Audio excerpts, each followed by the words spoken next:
Lara, just for those that have just tuned in, you're an expert in pelvic floor strength. Yep. And that relates especially to urinary incontinence. I like to call it curable and preventable incontinence and sexual fitness, because it is curable, it's preventable, and it makes people exceptionally fit sexually. A couple of facts that I think are really important facts. 1 in 3 women suffers from what they sometimes call light bladder leakage, but you prefer to call it urinary incontinence. That's way too romantic for me. It's incontinence. They suffer from different forms of incontinence. And so they can either spend money for the rest of their life on pads, just if they, or they can have repeat failed surgery. I've had women that have had 10 surgeries that failed.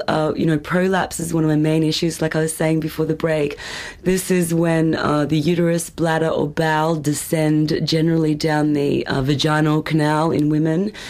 And there's a lot of, it's not really fixed by surgery. I teach a lot of people that have been to the top urologists in the country.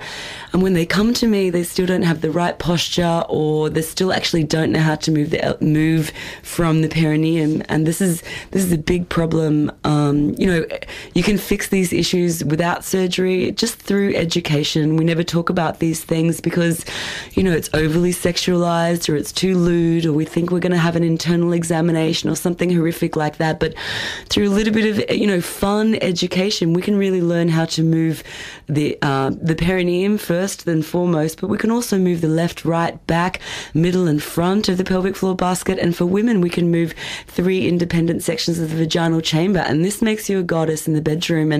And considering that there's up to 70% of women are saying they're non-orgasmic, and that's a major problem as far as timing. That's a major problem. And we'll cover that in the last section, because that's a section that I think a lot of people are wanting to hear about. People want to be better lovers. But I just want to cover prolapse, because I have a particular interest in prolapse, because I was the 5th kid and my mum's uterus collapsed when I was born, and she almost died. Right. And so for men too, I guess, what are the causes of this prolapse, and what sort of results do you get? It can be completely fixed. You need a good education. There are so many things that we do in our daily life that make our pelvic floor weak. For women, please stop going to the toilet all the time. If you're in a boring job and you keep going to the toilet, or because you want a little bit of a break, you just pretend to go to the toilet. Don't be looking. If you do not be going to the toilet every time you leave home, or every time you're going to go on a journey, or do not wake up in the middle of the night and go to the toilet. What you're saying? Can I interrupt? Yeah, sure. Because I love interrupting, because I think it makes for a more entertaining conversation. What you're saying is, the more you hold off from peeing, the more you're strengthening the muscles in your pelvic floor. In that particular instance, that's the bladder wall. That's the detrusor muscle that you're strengthening. What's it called? It's called the detrusor muscle, and it surrounds the bladder wall.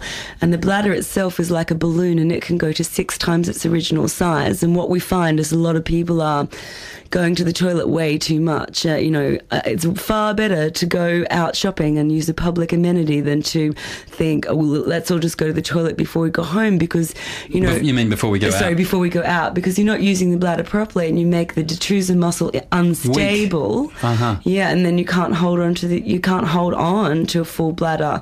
You might be standing at the AC/DC concert, suddenly you've had a couple of beers and you can't stand in the queue, and that's because through years of really bad bladder habits, you've made your detrusor muscle weak. But then does the same apply for guys? Because I remember on the phone you said to me, I could teach you how to pee better. Yeah, and I thought, okay.